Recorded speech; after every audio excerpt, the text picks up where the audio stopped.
Hi, welcome to the Total Woman Show, and this is Dr. Barbara Young, your success coach for today. Listen, this show is about you. You know what? We've got a great topic today, and I'm here with my co-hosts, Miss Patty Cotton, Coach Allison, Jody Tucker, and Lily Saunders, and we're all here to give you some advice to enrich, empower, and encourage you, most of all, to move to action. You know, Transformation Success TV is all about change. And we are here with the Total Woman Show to talk about change and give you the steps so that you can make that necessary change to have the quality life that God intended you to have. You know, today we're going to talk about grace and the other side of disaster. Do you know that 1.3 million women today are victims of domestic violence? You know, according to a report that was done a couple of years ago, it says that the issue is largely overlooked. Why? Because a lot of women, a lot of men as well, do not report that there has been violence. And every day, domestic abuse occurs mostly against women and children. And one of the facts that people really don't know is that it costs about $5 trillion each year in economic output. So the dollar amount even surpasses the price for recent civil wars. So this is something today that we're going to talk about, domestic violence, and we're going to be very candid about what we say today.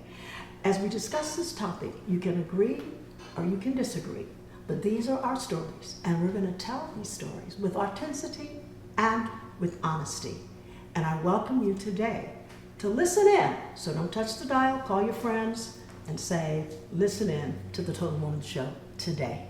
So, my guest, Miss Patty, you want to share a little bit about, because you've done a lot of work with domestic violence, and so just share a little bit about what's happening today. I have. I helped start the first rape crisis center when I was 19, which is a form of assault, Yes, obviously, sexual assault. And then later on, after living my own domestic violence experience, and I think we'll talk about that on another show a little more in depth, I became not only a survivor but a thriver and learned how to turn around and advocate for other women. So I became the president of Alternatives to Domestic Violence here in Riverside County. And the work that is being done today is really transformative. It used to be, and we still do hear some dissonant voices, smaller though. It used to be that the predominant voice was either, why don't you just leave, what's wrong with you, or what did you do to deserve that? Yes. And does that sound familiar? And or even such as the sexual assault, even what were you wearing, what were you doing, what were you saying? The onus was on you. It was always blaming you as victim. So what we did was we went inside, we hid, we became imposters, walking around smiling and then living a life of hell at home. Would you agree, Lily? Yes. Yes. Yeah. Yes.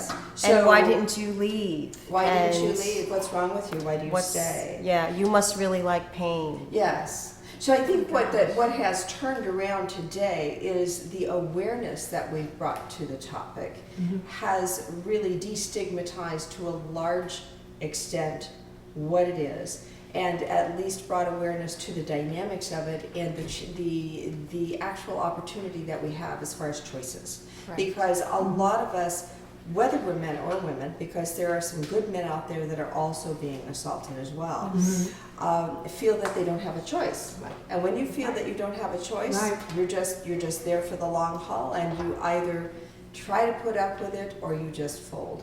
So the things that we're doing today are actively advocating in circles that we weren't able to do before.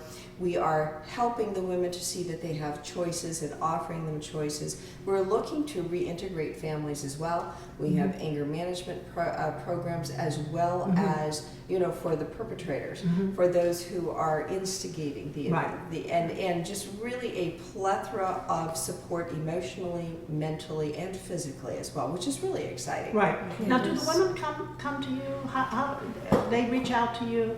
I do have women who come to me. There are some who know my personal story. And occasionally I will find a woman at midnight knocking on my door saying, how did you get out? Please help me. On a more formal basis, I have women who have heard me talk about my own story and share about how I got my 3 young boys out to safety and so forth. And they will ask for resources. Something that I don't talk a lot about, because you know I'm an executive coach and I work a lot with very successful women executives and organizations. I tithe part of my business. And what I do is I give back to God, really, and I gift part of my coaching services to those women who are trying to get back on their feet with this. So I actually have groups and individuals who are getting back on their feet, and they're in transition, and I work with them. That's wonderful. Yes. Well, Patty, can you share a little bit about your own story? I mean, In a nutshell, Yeah, sure, because I know we dedicated a full segment to it, but just for the viewers, for them to understand. My story is not, it doesn't stand alone. There are many women who go through this, but there are many women of perhaps public standing in the community who go through this, who are terrified not only to leave because they're afraid for themselves physically and so forth, but they're also afraid of losing everything they have. Yes. Now that might sound very mercenary, if you will, but it's no, not. it is not. It is where do I belong now? Yeah. How do I create an entire life? Now, I was the only breadwinner for the most part of our lives together, so that wasn't a problem.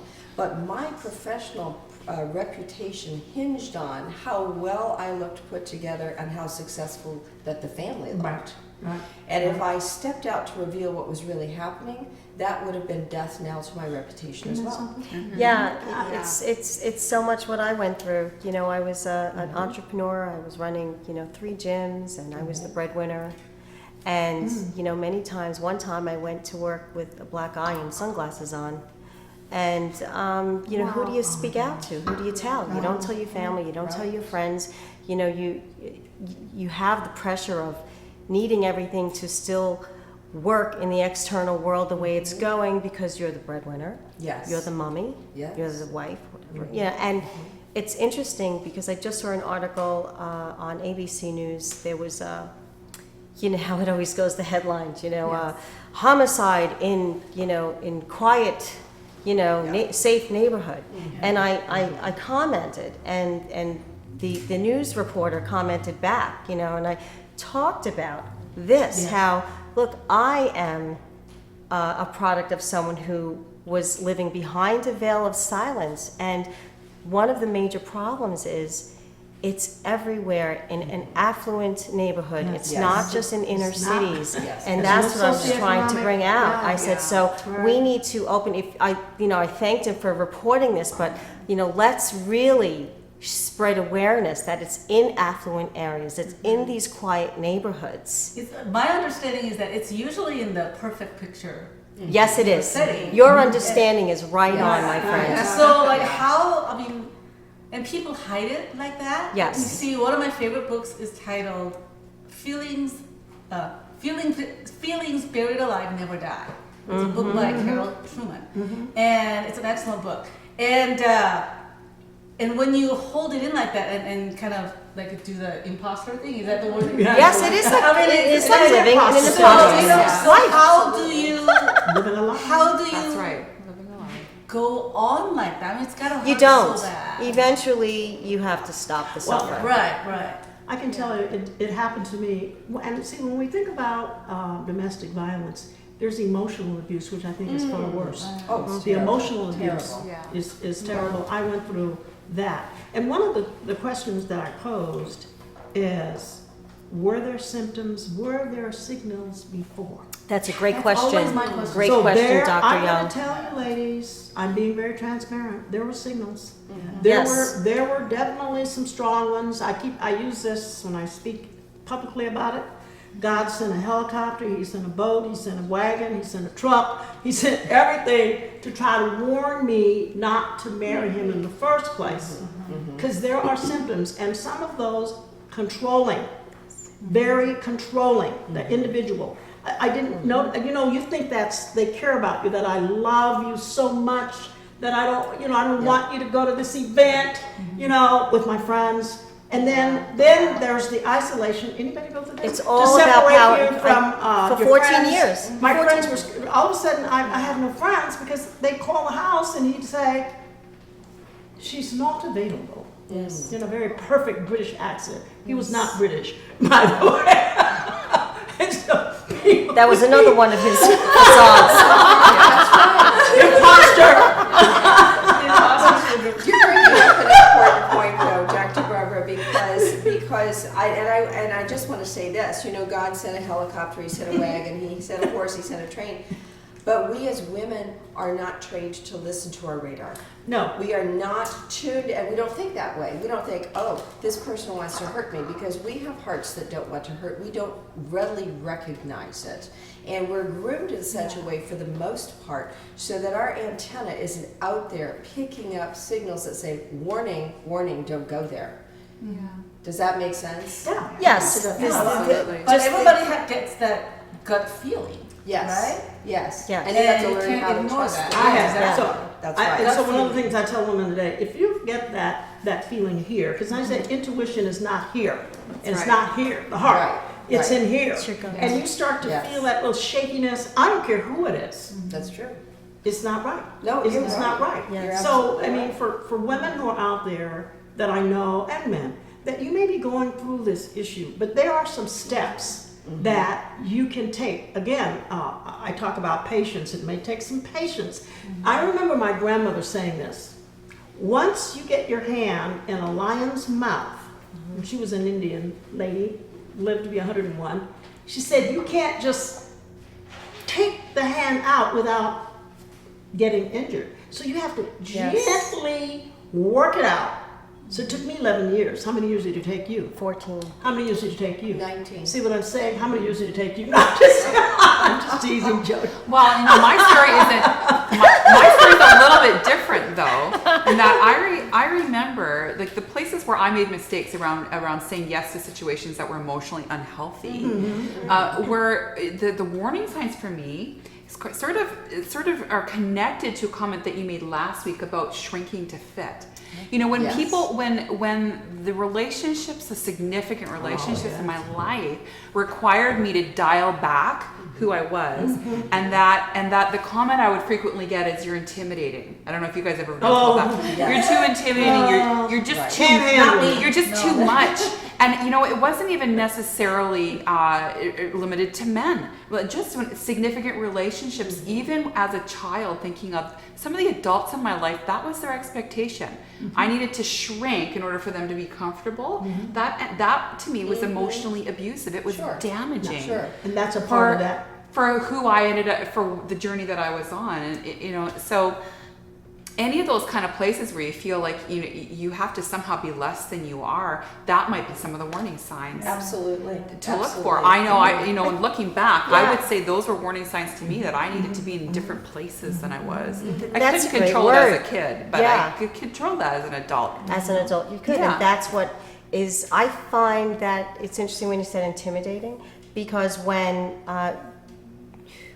a woman has a goal and is successful and can take care of herself, it's very intimidating, I found, to the man that is very power driven. Yeah, So when a man that's wants to have power and control over a woman, he's either going to go to someone that is very vulnerable,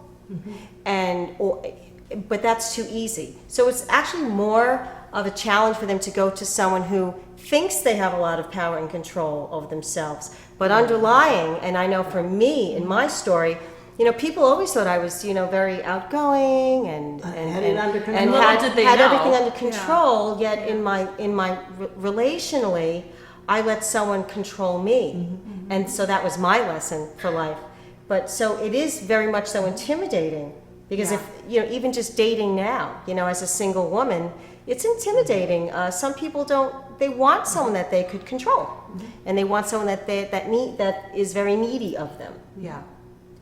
Yeah, I would agree with that. I would absolutely. I think too that sometimes when we talk about power and taking power from someone, there's sort of that scarcity feeling of power, right? I feel powerless, so I'll take yours. Yes. It's sort of what Yes. it's sort of the feeling that I got from some of the people when I think back, and I'm not just talking about men, just No. in general. In general. People who are trying to And it could control men and women. Cross-gender. Is that that feeling No, of it's they true, feel though. powerless somehow, Pets. so they're going to take mine. We're going to control you. Yes. Yeah. I think the one aspect about this that I really feel emotional about is the damage that it does on children. And I think Yeah. that many women, and Absolutely. myself included, didn't realize the impact that it has on your children. I know. You know, and Let's I do a think, segment on that one day. yeah, we that's a really good idea. can talk about that, and because I think that's an important thing. And then what happens is these children in those kinds of relationships or those homes, families, they grow up to emulate what they saw happen in the home. And they do. And that's what's kind of, I always felt a little Yeah. badly cycle. about that. That's the You know, reason of, for the of how to Yeah. break that cycle. Yeah. But two, for those women who are listening and men, to really make up your mind that this is something that I no longer wish to do. Right. And it may be Right. stepping out of the comfort zone, stepping out of the socioeconomic status. I had to make a decision that I'm giving up everything because he would say, if you ever leave me, you're going to go end up in the ghetto. You're not going to be able to Yes, live that's the the lifestyle control. you've Yeah. grown accustomed to. And when I made up my mind that, this is it. I'm out of here. Yeah. And I'll go live in the ghetto. I'll go live, So what? whatever. But that takes a lot of courage. And so I know that a lot of women, and maybe they don't have a situation where they're actually able to work and breadwin. So Yes, and on the flip side, let me just say, in case there's any viewers, it's very scary for women that, you and I were breadwinners, okay? Yes. You're I had also a very job. strong-willed. You had a job. Yeah. I understand. My heart goes out to humanity in like a shared compassion to all women that have undergo domestic violence, because there are women that are living in a relationship and they're being abused, whether it's mentally, physically, emotionally, or all three, and they can't leave in their mind. Their mind is telling them, I can't leave because I've been with this guy since I'm 19. He didn't even let me go to college. I have 4 children. I have this. What would I do? They don't even have access to their checking accounts. My son's father used to give me allowance. He didn't allow me to work, but he didn't tell me I wasn't allowed. He just told me how I'm going I to love take you so care of you. I much, love you so much. I want you to be home. And then all of a sudden I had the baby and the whole thing, and I would have allowance, So I have a weekly. question. So when somebody or someone that you're living with or whoever, Your partner. your partner, tells you that you're never gonna make it and that you're gonna live in the ghetto or whatever, what makes you believe that? No, I said your mind tells you.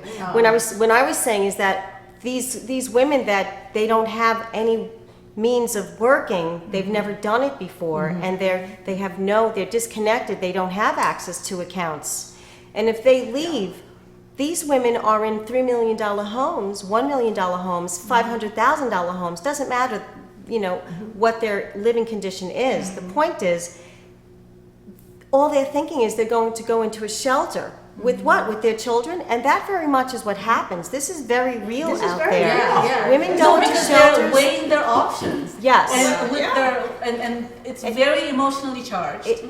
And It's physically also, because Oh, it's true. I mean, yes. oh, Also, your whole that's- life is that's- turned around. I'll kill you if you That's leave. true. Yes. I'll kill you. Yes, And let me tell you, That's what they how say. many women have actually been killed?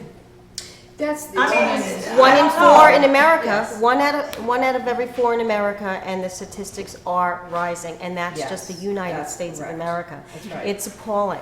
It is an 1 out of 4 are killed. it in is an domestic- epidemic. Yes. 1 out of 4. We are talking about an issue that Partners. really is almost like an epidemic.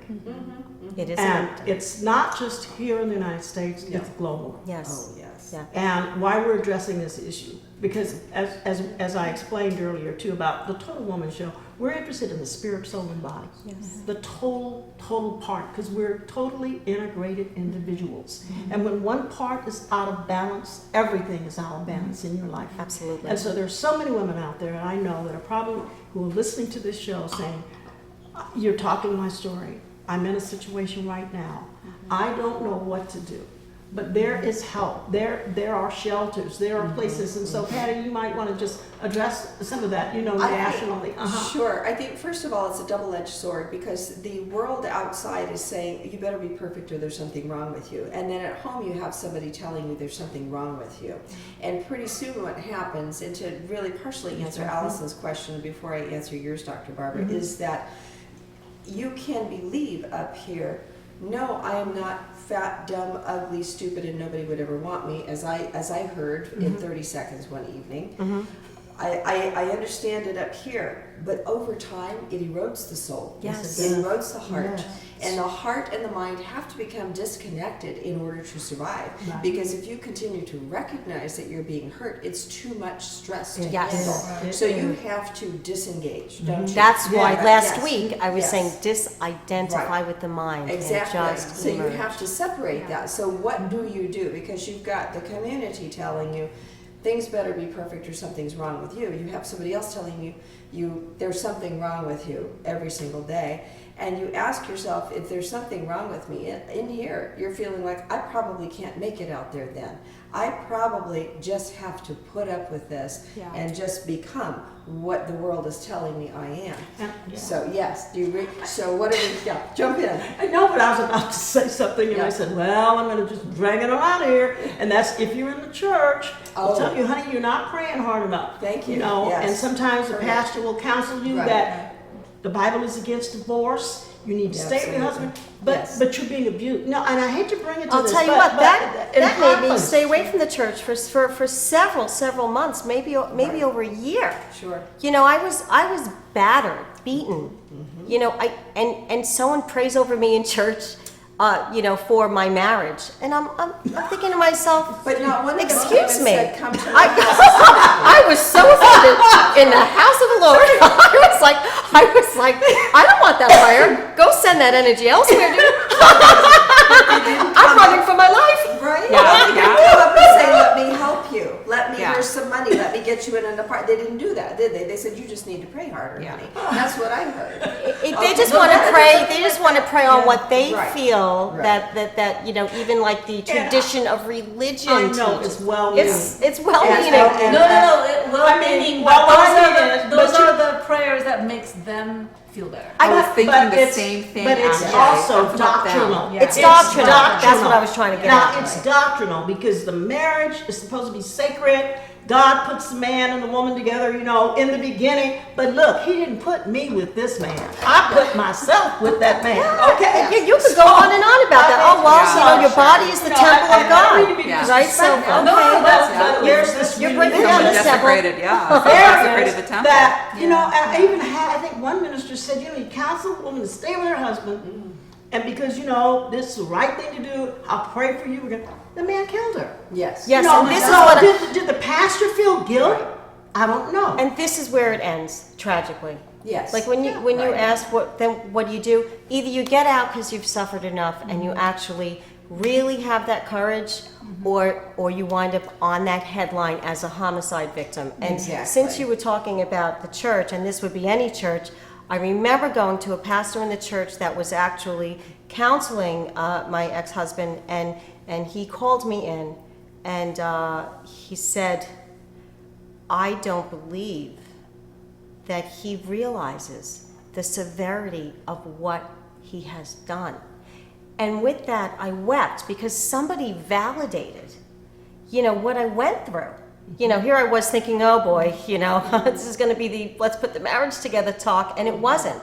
And I said, I've been crying this out to whoever I could, as people in the community, to understand this, and it was so refreshing to hear that. And I think that, the viewers need to know also, when someone comes into your path that you even suspect is undergoing some kind of domestic violence, you go with your instinct and step out, just even if it's just is there something I can do? Not asking, not prying, and let someone speak their heart. They can't speak their heart if someone's not opening up their heart. Right, right. So a couple things come to mind that people can do. If anybody out there is actually going through this, There are is a lot of number people one, out you there need to out there. understand that you must not make excuses for this person. I have heard more, well, he just had too much to drink. Well, he was really upset because he lost his job. Well. It does not matter. Ladies and gentlemen, whoever of you is suffering from this, it does not matter. The minute that another adult intends to hurt you or just pops off and hurts you, he or she is responsible. It does not matter what made them upset. They are responsible for touching you. They are responsible for saying what they say to you. Absolutely. You are responsible Yes. for deciding whether or not you choose to accept that Or let go. or let go. Yeah. And so the second thing I want to say, and to Lily's point, is first of all, don't make excuses for the other person or for your situation. Understand you have choices. You may not like those choices, but you have them. Yes. You may not That's like right. them, but you have them. And if you decide not to break the cycle, who will in your family? Your children are watching, your families are watching, the community's watching. You have choices. Exactly. And Yeah. I hope that some of our viewers are also younger women, even teenagers who are who may be so glad you encountering said that. the I'm so glad you beginnings brought of that up. this. And feeling like they're not of the age or of the knowledge to be able to take an action. Yes. If someone had come to me at that point in my life and said, you know what, the way that you're being treated isn't right. You're worth more. You're capable of more. You're powerful. When I was 19, it would have impacted then the men I'd married, the decisions I'd made, and I would have been a far more empowered person. So Yes. even those young women who, they don't have kids, they don't have a job either, maybe, or resources, but they can make those choices too. Absolutely. And step away from those dangerous situations. And like you were saying before, earlier about those signs, as teenagers, just case in point, there was a teenager a couple of years ago that was friends with my son, and she was saying how she had a boyfriend, and teenagers, preteen almost, 13, 14, I'm gonna say 14,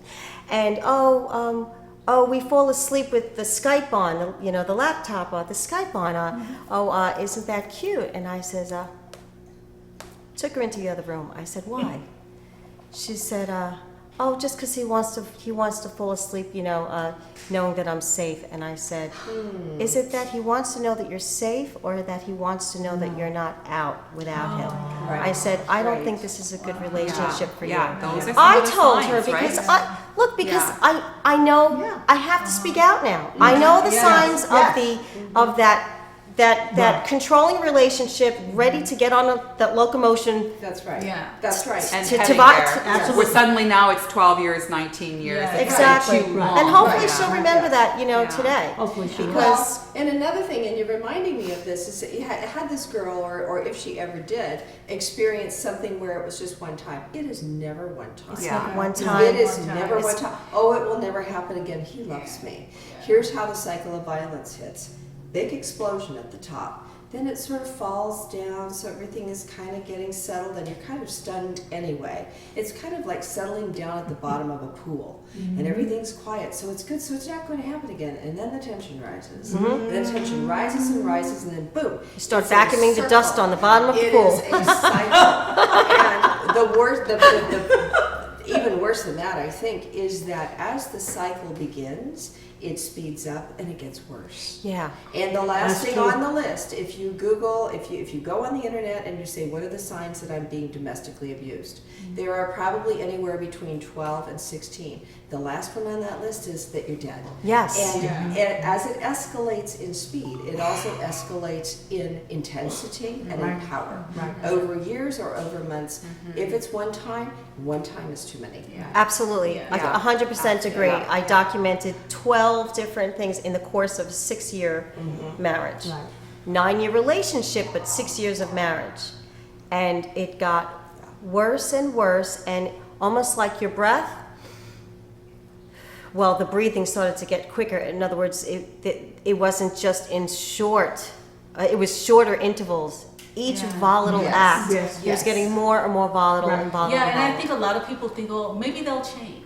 Well, you're hoping, Yeah, but it's it's, like maybe they'll that's change. I don't have to that's make your that decision, mind. right? That's your mind Yeah. telling you, Yeah. to be afraid to leave. Because Yeah. he's Yeah, good. exactly. When he was good, he's No, very because good. a few years ago I was dating this guy. well, we had gone out for, a few months.